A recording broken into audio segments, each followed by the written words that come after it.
नमस्कार, BS TV के खास प्रोग्राम 23 के तिलिस्म में आप सभी का बहुत स्वागत है। मैं हूं आपके साथ कृतिका मिश्रा।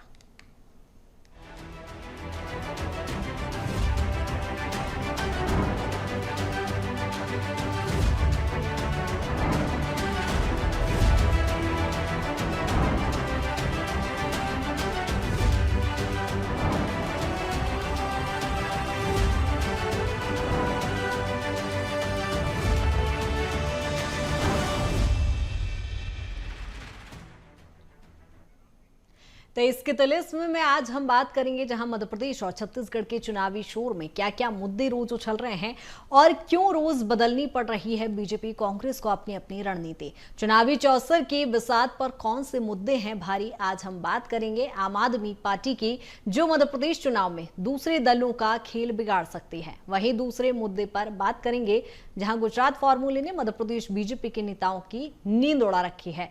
और तीसरे मुद्दे पर भी हम चर्चा करेंगे जिसमें चुनाव प्रचार सामग्री की कीमतों में इजाफा हुआ है।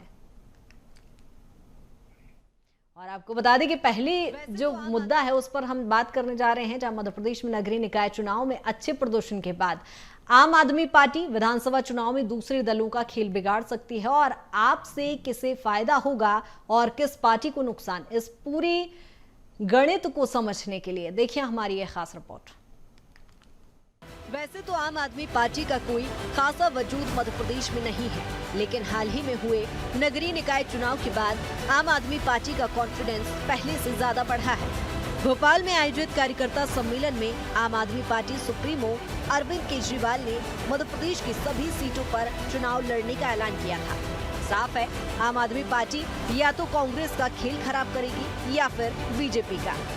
हालांकि मौजूदा सियासी गणित बता रहा है कि आम आदमी पार्टी 2023 के विधानसभा चुनाव में बीजेपी को नहीं बल्कि कांग्रेस को सीधे तौर पर नुकसान पहुंचाएगी। इसके पीछे बड़ी वजह आप और कांग्रेस की एक जैसे वोट बैंक बताए जा रहे हैं।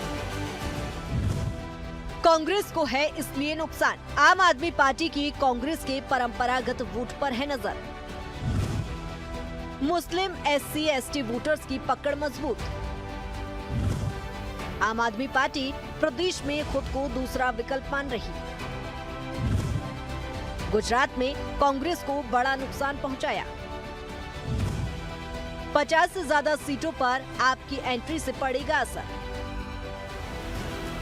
कांग्रेस आम आदमी पार्टी को मध्य प्रदेश में बीजेपी की बी टीम बता रही है। कांग्रेस नेताओं का कहना है कि आम आदमी पार्टी से कांग्रेस को कोई फर्क नहीं पड़ेगा।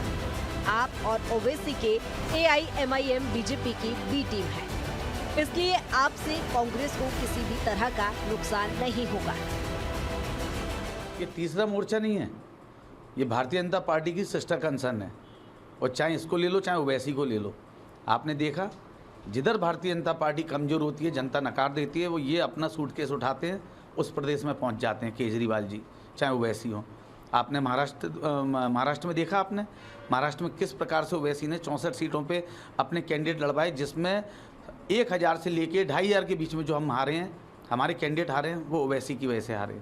आपने गुजरात में देखा किस प्रकार से 30 कैंडिडेटों को कांग्रेस से ले लिया जाता है और उन्हीं सीटों पे टारगेट किया जाता है जिसमें कांग्रेस मजबूत थी, और हम वो 32 सीटें हारते हैं। तो ये उनकी बी टीम है, ये सिस्टर कंसर्न है, ये तीसरा मोर्चा नहीं है। जब भारतीय जनता पार्टी के पीछे जनता लग जाएगी डंडा लेके और उनके कुर्ते फाड़ेगी, तो ये पूरे के पूरे बी टीम में शिफ्ट हो जाएंगे आम आदमी पार्टी में, ये इन्हीं की बनाई हुई पार्टी। गुजरात के विधानसभा चुनाव में आम आदमी पार्टी का अच्छा प्रदर्शन रहा। वहां आम आदमी पार्टी को 0.1% वोट मिले थे, जबकि मध्य प्रदेश में 2018 के विधानसभा चुनाव में आम आदमी पार्टी को 0.66% वोट मिले थे। वहीं नगरीय निकाय चुनावों में आम आदमी पार्टी ने जितनी सीटों पर चुनाव लड़ा, वहां उसका 7% वोट हासिल किया। प्रदेश में आम आदमी पार्टी का एक मेयर और 51 पार्षद है। अपनी इस जीत की वजह से आम आदमी पार्टी खुद को मध्य प्रदेश में दूसरा विकल्प मान रही है। आम आदमी पार्टी दिल्ली, पंजाब और गुजरात फॉर्मूले पर मध्य प्रदेश में चुनाव लड़ रही है। बीजेपी इस बात को भांप चुकी है, इसके चलते ही बीजेपी ने अपनी तैयारी भी पहले से शुरू कर दी। संजीवनी क्लिनिक, लाडली बहना योजना, सीएम राइज स्कूल निम्न वर्ग की योजना पर फोकस किया है। राजनीति के जानकार बताते हैं कि इसीलिए बीजेपी का नुकसान कांग्रेस की अपेक्षा कम होने का अनुमान है। बीजेपी नेता दावा कर रहे हैं कि 2023 का चुनाव बीजेपी ही जीतेगी, चाहे कांग्रेस और आम आदमी पार्टी एड़ी चोटी का जोर लगा ले। ये बरसाती खरपतवार है और ऐसे दल चाय की प्याली में तूफान से ज़्यादा नहीं है। भारतीय जनता पार्टी का एक ही मोर्चा है, वो है जनता के हित का मोर्चा और जनता के कल्याण का मोर्चा। इसलिए जनता उनके साथ है, मतदाता उनके साथ हैं और हम फिर से बड़े बहुमत, बड़े अंतर के साथ फिर से मध्य प्रदेश की सेवा करने का सौभाग्य हमारे यशस्वी मुख्यमंत्री जी को मिलेगा और हम फिर चुनाव जीतेंगे। इसलिए कोई तीसरा, चौथा, पांचवा मोर्चा मध्य प्रदेश में किसी की कोई उपस्थिति नहीं है। ठीक है, जब चुनाव होते हैं, उत्सव होता है तो कुछ लोग उसमें मेले में आ भी जाते हैं। इस तरह मेले में आकर खिलौने खरीदने आए हैं, आके चले जाएं। ये तय है कि मध्य प्रदेश का चुनाव बीजेपी और कांग्रेस के बीच ही लड़ा जाएगा, लेकिन आम आदमी पार्टी के दखल ने दोनों ही दलों की टेंशन बढ़ा दी है। सबके अपने अपने दावे हैं, लेकिन प्रदेश की जनता ही तय करेगी कि वो किसे सत्ता की चाबी सौंपेगी।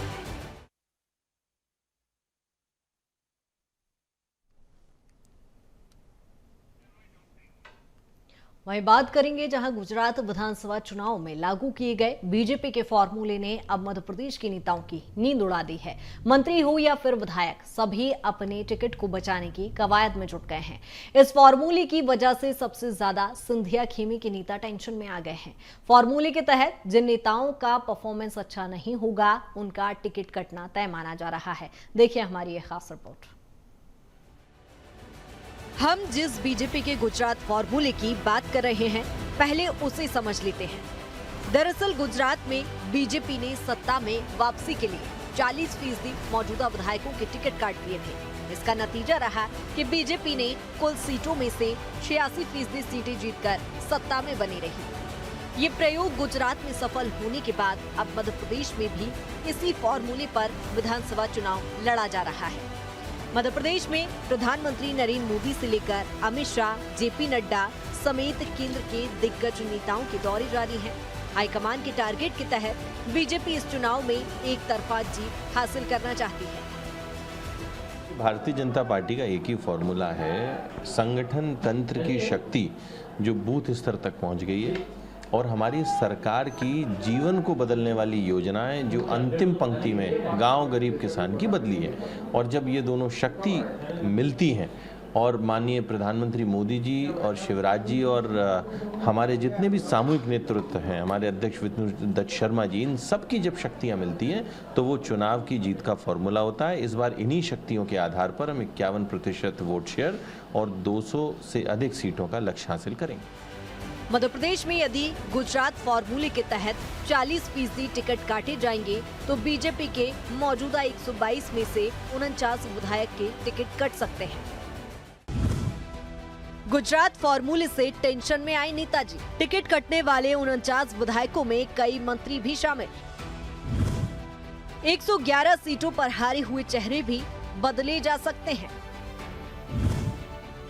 खराब परफॉर्मेंस और मौजूदा स्थिति को बनाया आधार। 2018 की तरह टिकट वितरण में समझौता नहीं करेगा हाईकमान। कम मार्जिन से जीते विधायकों पर भी लटकी तलवार। सिंधिया समर्थकों की टिकट की राह आसान नहीं। गुजरात फॉर्मूले के चलते सिंधिया समर्थक मौजूदा मंत्री, विधायक और उपचुनाव में हारे हुए नेताओं के टिकट पर तलवार लटकती दिखाई दे रही है। डबरा से इमरती देवी, ग्वालियर से मुन्ना लाल गोयल, करेरा से जसवंत जाटव, मुरैना से एनएलसी कंसाना, रघुराज कंसाना, गिरिराज दंडोतिया, भिंड गोहद से रणवीर जाटव के टिकट की राह इतनी आसान नहीं है। 2018 में कांग्रेस ने बीजेपी से छीनी थी सत्ता की चाबी। 2020 में सिंधिया की कांग्रेस से बगावत के बाद बीजेपी को फिर सत्ता मिली। ग्वालियर चंबल में सबसे ज्यादा खलबली मची। बीजेपी के बयान के बाद इस मुद्दे पर कांग्रेस नेताओं का कहना है कि मध्य प्रदेश में बीजेपी का कोई फॉर्मूला नहीं चलेगा। इस बार पूर्ण बहुमत की सरकार कांग्रेस की ही बनेगी। देखिए, गुजरात फार्मूला या ये सारे फार्मूले कर्नाटक में फेल हो चुके हैं और कर्नाटक हिमाचल में इस तरह के इनके सारे फार्मूलेबाजी जो ये करते हैं वो फेल हो चुकी है। तो अब जो है मध्य प्रदेश में उनका कोई उपयोग नहीं है। यहाँ पर तो स्पष्ट हो गया है कि यहाँ जो है मुख्यमंत्री के चुनाव पर चेहरे पर चुनाव नहीं लड़ा जाएगा। तो यहाँ तो पहली चीज़ ये है कि स्वयं भी भारतीय जनता पार्टी ने मान लिया है कि मुख्यमंत्री का चेहरा इस योग्य नहीं है कि उस पर वोट मांगे जाएं। इस परिस्थिति में भारतीय जनता पार्टी का कोई सा भी फार्मूला होगा फेल हो जाएगा। मध्य प्रदेश में 2023 के चुनाव में बीजेपी 2018 की स्थिति नहीं चाहती है, इसीलिए हर एक माइक्रो प्लान और रणनीति पर तेजी से काम किया जा रहा है। हाईकमान की नजर भी है, केंद्र ने चुनाव का मोर्चा भी संभाल लिया है। इस चुनाव को जीतने का दावा बीजेपी के साथ कांग्रेस भी कर रही है, लेकिन जनता तय करेगी कि वो किसे सत्ता की चाबी देगी और किसे बाहर का रास्ता दिखाएगी। BSTV के लिए भोपाल से मनोज राठौर की रिपोर्ट। 23 के तुलिस में अब बात करेंगे महंगाई की, जहां महंगाई का असर मध्य प्रदेश के चुनाव प्रचार पर भी देखने को मिलेगा। प्रचार प्रसार की सामग्री के रेट में 20% तक का इजाफा हुआ है। इस महंगाई से अब माननीयों का भी अपने प्रचार प्रसार की चिंता सताने लगी है और दुकानों पर नेताजी बार्गेनिंग करते नजर आ रहे हैं। देखिए भोपाल से हमारी यह खास रिपोर्ट। मध्य प्रदेश में विधानसभा चुनाव के बीच चुनावी सामग्री का भी शोर सुनाई देने लगा है।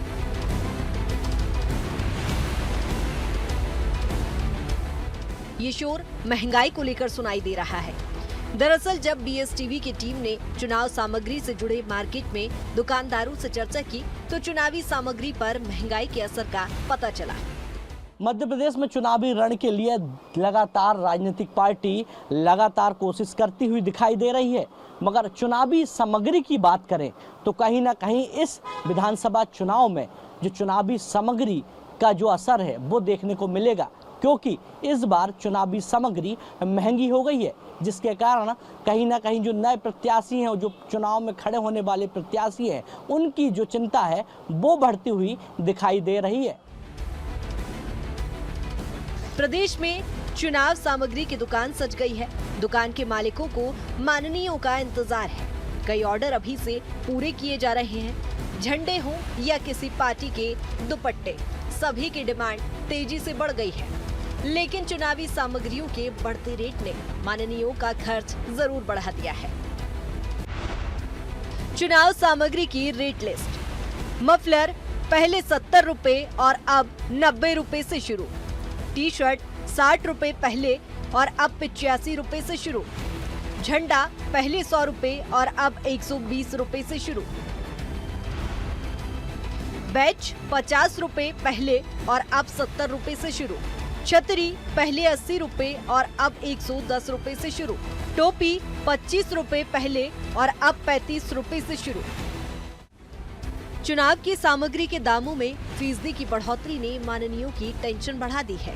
इस महंगाई के पीछे दुकानदारों का अपना अलग तर्क है। भोपाल के मालवीय नगर में स्थित दुकानदार राम भरोसे तिवारी ने बताया कि जैसे ही चुनाव करीब आ रहे हैं वैसे चुनाव से जुड़ी सामग्री की डिमांड बढ़ती जा रही है। डिमांड बढ़ने से रेट भी तेज हुए हैं। साथ ही दुकानदारों का कहना है कि ट्रांसपोर्ट के रेट बढ़ने का असर अब चुनावी सामग्रियों पर पड़ रहा है। भैया चुनावी समय है और इस चुनावी समय में जिस प्रकार से सामग्री हैं जो चुनाव में उपयोग होती है उनके दाम बढ़े, कितना असर देखने को मिलता, कौन कौन सी सामग्री महंगी हुई है? जैसे जैसे चुनाव करीब आ रहा है तो क्या होता है, ये जो चुनाव का प्रोडक्शन होता है वो सालों से होता है। मतलब ये प्रोसेस मैनुअल प्रोसेस, झंडे मैनुअल बनते हैं, गमछे मफलर ये सब मैनुअल बनते हैं। तो जैसे जैसे चुनाव करीब आएगा वैसे वैसे रेट में बढ़ोतरी आ रही है। अभी जो झंडा जैसे अभी जो हमारा बिकता है 100 रुपये का, वो आज की डेट में 110-120 का बिक रहा है। जैसे जैसे चुनाव करीब आता जाएगा रेट बढ़ता जाएगा। तो रेट तो नॉर्मल सी बात है कि जिस चीज़ की डिमांड बढ़ती है तो रेट तो बढ़ते ही बढ़ते हैं। और पीछे ट्रांसपोर्ट में भी फ़र्क आया है, आपको पता होगा डीजल पेट्रोल के रेट बढ़े हैं, तो ट्रांसपोर्टेशन की वजह से भी थोड़ा सा फ़र्क आया है। अच्छा, सबसे ज़्यादा जब चुनाव शुरू होते हैं, जब चुनाव का पीक रहता है, सबसे ज़्यादा किस सामग्री की डिमांड रहती है? एक तो गले का मफलर है, ये आप देख रहे हो टंगे हुए हैं, गले के मफलर हैं, और एक टी शर्ट छपती है, टी शर्ट है, अलग अलग प्रत्याशी अपने नाम और फोटो के साथ टी शर्ट छपवाते हैं। तो ये 2-3 आइटम है, टी शर्ट, फोटो, बैचेज, ये सब ज़्यादा बिकते हैं। कई जो नए प्रत्याशी हैं उनके लिए कहीं ना कहीं टेंशन बड़ी बातें हैं कि अब जो दाम है वो बढ़ गए हैं। हाँ, इस बार क्या है, बहुत सारे नए नए चेहरे आ रहे हैं, वो चुनाव सामग्री की इंक्वायरियाँ करके जा रहे हैं, रेट लेके जा रहे हैं, अपना एस्टीमेट बना रहे हैं। तो इस बार कई नए कैंडिडेट आ रहे हैं जो सामग्री का रेट वेट लेके जा रहे हैं, वो अपनी कैलकुलेशन कर रहे हैं। अब वो मानी सी बात है कि हर आदमी हर चीज़ का बजट बनाता है, तो वैसे ही प्रत्याशी भी अपना बजट बना रहा है। फिर भी सामग्री की बात करें तो कितना डिफरेंस हर सामग्री में देखने को मिला रेट दर में? इस बार आप मान लो 10 से 20% का फ़र्क तो आएगा रेट में, वो भी ट्रांसपोर्टेशन और इसकी वजह से। और चूंकि एकदम से डिमांड आएगी तो रेट में तो फ़र्क आएगा ही आएगा। चुनाव पर महंगाई के असर को लेकर सियासत भी तेज होने लगी है। कांग्रेस इसका ठीकरा बीजेपी सरकार पर फोड़ रही है, तो वहीं बीजेपी भी अपने तर्क गिना रही है। जो जिस प्रकार से पहले चुनाव प्रचार में सामग्रियों का उपयोग होता था, धीरे धीरे चुनाव आयोग की सख्ती के कारण कम हो गया है। अब वो पहले जैसा तो नहीं, पहले घर घर पोस्टर, झंडे, बैनर, उसमें पूरे मार्ग, पूरे प्रदेश जहाँ चुनाव हो उसको बांट दिया जाता था, वो स्थिति नहीं है। खर्च की भी सीमा है, तो निश्चित तौर पर उस सीमा के अंदर ही खर्च होता है, तो वो पहले वाली बात नहीं है। अब तो बहुत जरूरी आवश्यक सामग्रियों का इस्तेमाल होता है। कांग्रेस का तो दोहरा चरित्र महंगाई को लेकर। सरकार आई थी इनकी 15 महीने की, और देश भर की यदि बात करें तो इन्हें 60 साल से ऊपर राज किया। इनका नारा हमेशा ही महंगाई हटाओ, लेकिन आप देखें लगातार किसकी सरकार के अंदर, इनकी सरकार में महंगाई 2 डिजिट में थी। इनने अपनी सरकार में महंगाई कम करने को लेकर कुछ किया ही नहीं आज तक। कि अब सब महंगाई है, तो ये महंगाई अब समझ में आएगी जब चुनाव सामग्री खरीदेंगे। महंगाई अब समझ में आएगी जब लोगों के घर वोट मांगने जाएंगे। तो ये जो है जनता का जीना मुहाल नहीं है चुनाव। मगर भाजपा वालों को क्या फिक्र है, इतना सुताई हुई है कि वो तो दूसरों के लिए समस्या खड़ी कर रहे हैं। चुनाव महंगा कर दिया है, गरीब आदमी चुनाव नहीं लड़ सकता, लोकतंत्र को पैसे की तिजोरी में कैद कर दिया है। तो भारतीय जनता पार्टी के लोग अगर असहज महसूस कर रहे हैं महंगाई से, तो ये अपने आप में भारतीय जनता पार्टी की पराजय है। आखिर माननीयों की टेंशन बढ़े क्यों ना, क्योंकि कई नए उम्मीदवार मैदान में हैं, कई अभी से जोर आजमाइश में लग गए हैं। अब बात इन माननीयों के बजट की ही कर लें तो इनका बजट ना बिगड़े, इसका भी ध्यान रखा जा रहा है। इसीलिए ऐसे माननीयों को दुकान पर भटक कर रेट को ट्रेली कर रहे हैं। लेकिन कई पुराने उम्मीदवारों को इस महंगाई से कोई फर्क नहीं पड़ा। इन लोगों ने तो चुनाव की तैयारियों के लिए अभी से एडवांस में ऑर्डर कर दिए। चुनाव है और कोई भी उम्मीदवार जीतने के लिए कोई कोर कसर नहीं छोड़ेगा। हर बार की तरह इस बार भी माननीय अपने प्रचार प्रसार पर पानी की तरह पैसा बहाएंगे। चुनाव जीतना नेताजी का मकसद रहता है, फिर चाहे महंगाई लाख उनके आड़े आए। मध्य प्रदेश के चुनावी रण में इस बार दोनों राजनीतिक पार्टियों की चिंता चुनाव सामग्री ने बढ़ा दी है। अब देखना होगा कि बढ़ती हुई चुनाव सामग्री के दामों से कितना 2023 के विधानसभा चुनाव में फर्क देखने को मिलता है। कैमरामैन अफजल के साथ विवेक राणा, BSTV, भोपाल। वहीं मध्य प्रदेश के चुनावी रण को जीतने के लिए भारतीय जनता पार्टी पिछले चुनाव में अपनी हारी हुई 103 सीटों के लिए राष्ट्रवाद का फॉर्मूला ला रही है और इसे लोगों तक पहुंचाने के लिए पार्टी ने बेहद रचनात्मक तरीका ढूंढा है। देश में राष्ट्रवाद की अलख जगाने कवि और साहित्यकारों का सहारा लिया जा रहा है। बीजेपी ने इन सभी सीटों में कवि सम्मेलन कराने की प्लानिंग की है, लेकिन जैसे कविता का भावार्थ शब्दार्थ में छिपा होता है, ठीक उसी तरह बीजेपी भावार्थ की तरह बैकफुट पर रहकर उसकी विचारधारा से जुड़े सामाजिक संगठन और NGO से ये कवि सम्मेलन कराने की तैयारी में है। देखिए हमारी रिपोर्ट में। इस बार कवि और साहित्यकारों के मदद से बीजेपी पार्टी राष्ट्रवाद के मुद्दे को जमीनी स्तर पर पहुंचाने की कोशिश पर लगी हुई है। आइए आपको दिखाते हैं ये स्पेशल रिपोर्ट। बीते दिन हुए अमित शाह के दौरे में 103 सीटों पर जीतने की प्लानिंग तैयार की गई है, जहां इन सीटों पर राष्ट्रवाद का पाठ पढ़ाया जाएगा। साहित्यकारों के संगोष्ठी और कवि सम्मेलन के जरिए बीजेपी केंद्र सरकार की विचारधाराओं को जमीनी स्तर तक खींचने की तैयारी पर जुट गई है। इसको लेकर बीजेपी का कहना है, भारतीय जनता पार्टी अपनी रीति नीति से जनता के बीच में जाने का काम करती है, सभी वर्गों के साथ मेलजोल बढ़ सके, जिसके लिए रणनीति बनाई गई। देखिए, भारतीय जनता पार्टी अपनी रीति नीतियों के माध्यम से और जब सरकार में होते तो सरकार की जन कल्याणकारी योजनाओं के माध्यम से समाज के सभी वर्गों में जाने का हम प्रयास करते हैं।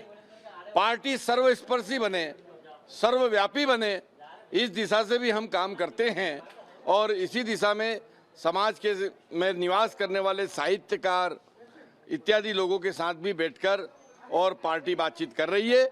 निश्चित तौर पर पार्टी सर्वस्पर्शी हो, सभी वर्गों को स्पर्श कर सके, ऐसी कार्य योजना पार्टी ने बनाई है। एक और बीजेपी राम मंदिर निर्माण, ट्रिपल तलाक और धारा 370 हटाने के जैसी अपनी बड़ी उपलब्धियों को साहित्यकारों और कवियों के माध्यम से लोगों तक पहुंचाएगी, तो दूसरी ओर पार्टी अपने स्तर पर चुनाव कैंपेनिंग में डबल इंजन सरकार की उपलब्धियां गिनाने के साथ जिंगल्स, मीम्स और आक्रामक ढंग से वार पलटवार के लिए सोशल मीडिया पर टीम भी तैनात कर रही है। ये पहला मौका है जब सत्ता संगठन ने अपने चुनावी अभियान के लिए कवि साहित्यकारों का सहारा लेने का निर्णय लिया है। हालांकि कांग्रेस का कहना है कि सरकार ने प्रदेश को बेचने के लिए कोई कोट कसर नहीं छोड़ी। जो लोग आतंकवादियों को घर छोड़ते हैं वो राष्ट्रवादी हैं। जो लोग अब भारत के एयरबेस की जांच पठानकोट की पाकिस्तान की ISI एजेंसी से करवाते हैं वो राष्ट्रवादी हैं। जिनके दफ्तर में ध्रुव सक्सेना जैसे देशद्रोही बैठे रहते थे और जो पाकिस्तान से तनख्वाह लेके काम कर रहे थे मध्य प्रदेश में, वो राष्ट्रवादी हो सकते हैं। जिन्होंने जो है बुरहान वानी को आतंकवादी कहा और उसके घर पैसे देने गए, वो लोग राष्ट्रवादी कहलाएंगे। जो लोग गालियां बकते थे, कहते थे कि ये आतंकवादी है, उसके साथ कश्मीर में सरकार बना लें, वो लोग राष्ट्रवादी हैं। राष्ट्रवाद की अपनी भी कोई परिकल्पना होती होगी। भारत को दांव पर लगाकर राष्ट्रभक्त हो जाएंगे आप?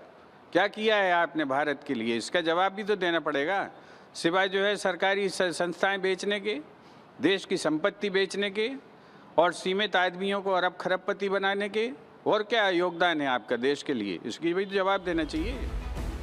2018 के विधानसभा चुनाव में शिवराज सरकार का डंका बेकार गया था। अब मोदी सरकार की उपलब्धि और राष्ट्रवाद के मुद्दे को लेकर बीजेपी पार्टी कवि साहित्यकारों के सहारे राष्ट्रवाद का संदेश पहुंचाने में कितनी सफल हो पाती है, ये देखने वाली बात होगी।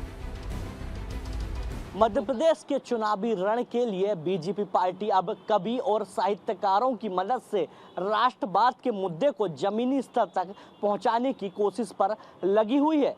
अब देखना होगा कि मोदी सरकार की उपलब्धि और राष्ट्रवाद के मुद्दे को बीजेपी पार्टी कितना जमीनी स्तर तक पहुंचा पाती है, जिससे आने वाले विधानसभा चुनाव में 103 हारी हुई सीटें एक बार फिर बीजेपी पार्टी कैसे जीत पाए। कैमरामैन उबेश के साथ विवेक राणा, BSTV भोपाल। फिलहाल हमारी खास पेशकश में इतना ही। बने रही BSTV के साथ। नमस्कार।